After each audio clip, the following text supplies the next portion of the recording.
At 3:30, we got Texas A&M Aggies playing the Florida Gators, baby. Chomp, chomp. A&M favored by 3.5 points on ABC. Connor Weidman's got 23 of 44 through the last 2 weeks, throwing for 225 yards, 2 touchdowns, 2 interceptions. Le'Veon Moss had 29 carries for 154 yards and 3 touchdowns. And Cyrus Allen's had 7 catches for 100 yards, because it doesn't matter, baby, because we have the best offense in the SEC. Ignore the first game against Miami. We have the best offense in this. Just listen to the Samford game. DJ Lagway, baby, 21 of 31. Threw for 487 yards in...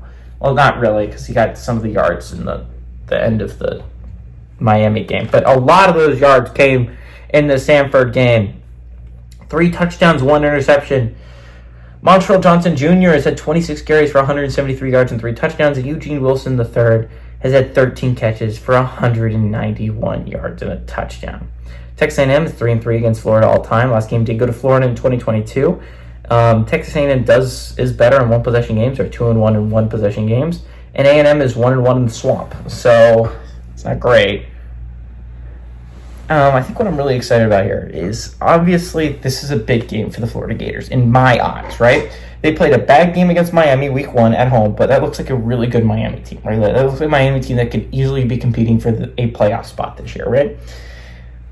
My expectations as a Florida Gators fan is getting to a bowl game. I think if we get to a bowl game with how hard the season looked at the beginning of this, how hard the schedule looked at the beginning of the season, a bowl game would be a win. I think Billy keeps his job if we get to a bowl game. This is a big game for getting to a bowl game. In my eyes, I think we should win the Kentucky game. I think we should win the Mississippi State game. And I think we should win the Florida State game at the end of the year, right? That's 3 wins. We have 1 win already, so that would get us to 4 wins. I think there's 2 toss-ups. I think the UCF game at home is a toss-up, and I think this game against A&M is a toss-up. You got to win the toss-ups. If you want to go to a bowl game, you got to win the toss-ups. Either that, or we're going to have to pull up a top 25 upset against LSU or Ole Miss or Texas or Georgia or Tennessee, right? That's the other path. I'd very much like to go down just the easy, get wins against the football teams I think we can get wins against. And I think that's A&M, right? I think A&M, they lost their first game against Notre Dame. I think they have a solid defense, but I do think their offense isn't the strongest, right? And while our defense is bad, I think our offense collectively, I think, is a solid unit. I think if we can get Graham in rhythm, and I think it is going to be Graham, so hopefully Florida fans don't turn on him and just like, oh my God, DJ Lagway put up 400-plus yards against Samford. Yeah, it was Samford, okay? Everyone needs to calm down. We have a veteran, experienced quarterback in Graham Mertz. He's going to have an offense that he's adjusted and used to. He's going to know the playbook inside and out, unlike Lagway.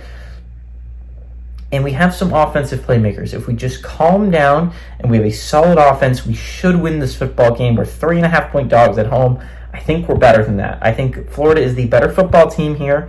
I think we're going to show the people at 3:30 that we are better than our 1-1 record would indicate. I think Miami is a really, really good football team.